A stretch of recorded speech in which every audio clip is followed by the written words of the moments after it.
Hello, everybody, and welcome to our monthly discussion. I'm Michael Schneider, and today I'm joined by Megan Kowalski. And today we're going to talk about a little interesting topic as it relates to both of us, as we've recently both had kids. We've got a couple young toddlers running around.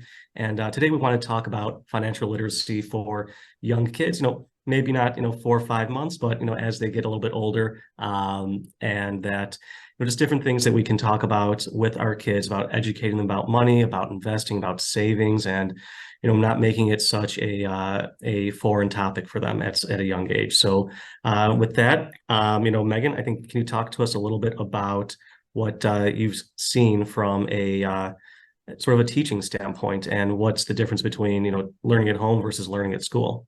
Yes. So we, of course, are going to include our favorite stat. Once again, we've peppered this into a couple different blogs we've done or videos in the past, but we're still including it because we still think it's very, very relevant in this space. And that is who is really preparing our kids from a financial literacy perspective. And there's a survey that was done. And when kids and parents were asked that same question, who is providing most of the financial literacy or the preparation in this space, 80% of parents think that their kids are learning it at school, while 90% of the kids that were surveyed say they learn everything they know at home.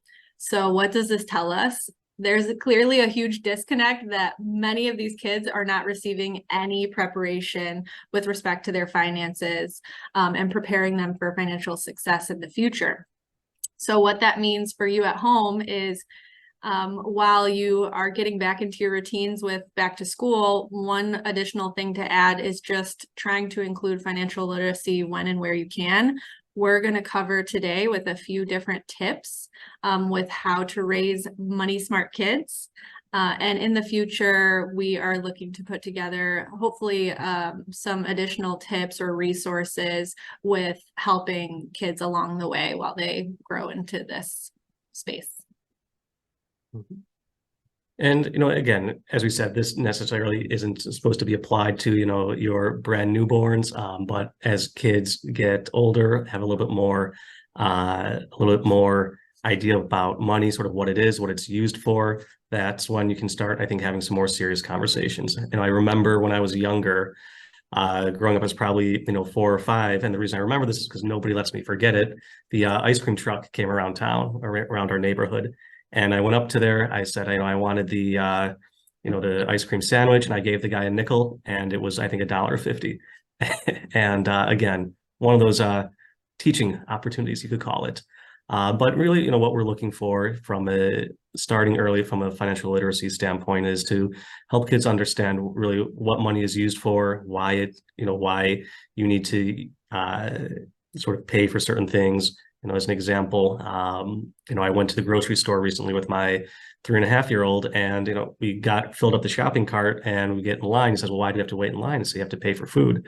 And to him, it was sort of okay, I got to do that. And then, of course, he wanted to take the credit card and, push it against the reader. And, Yeah. it's sort of a learning opportunity for him, because now whenever we go to the grocery store, he says, I want to pay. Again, it's more of, I think, just the activity for him. But again, it's about making those types of connections.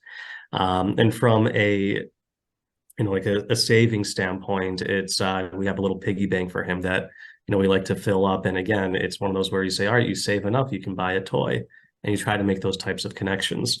But I guess, yeah, Megan, do you have any other types of examples of, I guess, money learning types of behaviors or things that you would want to do? Yeah, no, I think your points are really well taken. And I think a common misconception is people often think, okay, my kids are in high school, I should start introducing some of these topics. But little activities like that along the way, incorporating them into commerce and other items that will help prepare them and feel more comfortable in those situations, will set them up for more success down the road. And starting earlier than you think. We think that starting as early as 3, obviously not teaching them what an option is at that point, but starting with basic tasks like Michael's discussing about just transactions and that you actually do have to pay for your Apple before you leave the store. That is a good starting point, and it's a good building block for them to add later on. So that is tip number 1, start early. The next tip is set an example.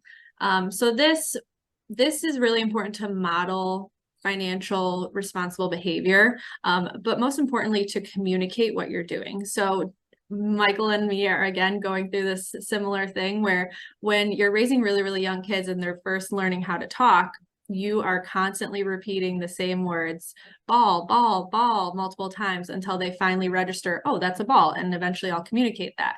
The same concepts flow through financial literacy. It's not something that they'll see one time and grasp it. It's things that you're going to have to communicate openly and regularly along the way with what you're doing, and more importantly, why you're doing it, for them to eventually make those connections and understand those concepts. So it's very important. I feel like there used to be a taboo with talking about finances, and sometimes even within your home, but making your home a safe space to openly communicate about finances and to create that learning environment around everything that we do every day, whether it's taking money out of your checking account or paying for the groceries or buying a car. Trying to communicate as much as you can about those activities with your kids and why you're doing certain things will help, again, build those building blocks for them along the road. Absolutely. And as we talk about, what other types of, how you can really get your kids involved aside from, helping, having them, as I said, help, pay at the grocery store. If you look at other types of earning opportunities, especially as kids get older, whether it's, I think the idea of having a paper route is a little old-fashioned these days. But I do think that, when it's about, doing things like around the house, helping with chores, not only is it a way for them to earn some money to have fun, to do go buy a toy, but it's also, I think, a way to sort of help them develop other types of responsibilities and ways to have attention to detail, other types of commitment, and sort of build some stronger bonds. And there's an interesting way. There are some banks that actually offer different types of checking accounts that when your kids complete a chore or a task, you can actually send money directly to that, and they can sort of see that happen in real time. But again, we've got some other types of examples here, like the traditional lemonade stand. Again, maybe a little along the lines of the paper route, a little old fashioned, but it's just little things that you can do to help kids start to earn money and sort of understand the value of hard work, sort of what it takes to earn a dollar, and sort of what they can then use with that dollar.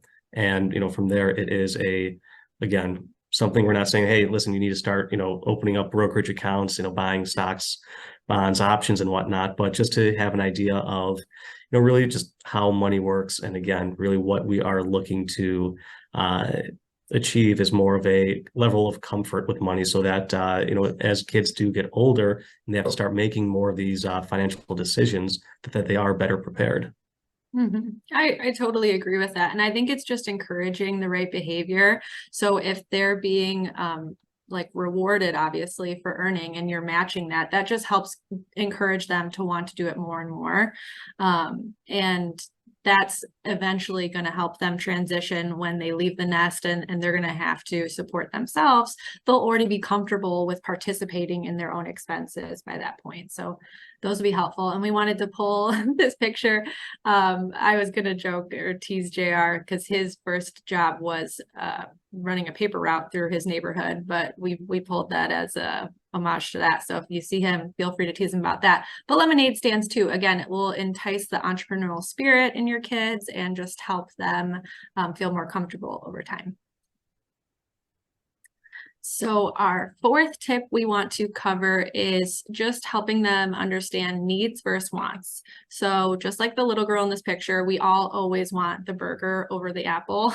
However, unfortunately, our pocketbook can't always stretch across both fields. So helping them prioritize what they need first, and then if they have anything left over after their expenses are paid, then they can dip into their wants. I think it could be simple little tasks like this over time, or giving them a finite amount of resources and letting them see what that can get them. An example would be, let's say you're at Disney for the day and you give each of your kids a set amount of money, and let's say it's $100, and you could either buy a life-size teddy bear, or they could buy sunglasses, a water bottle, ice cream, but they do have to make a decision between this or that.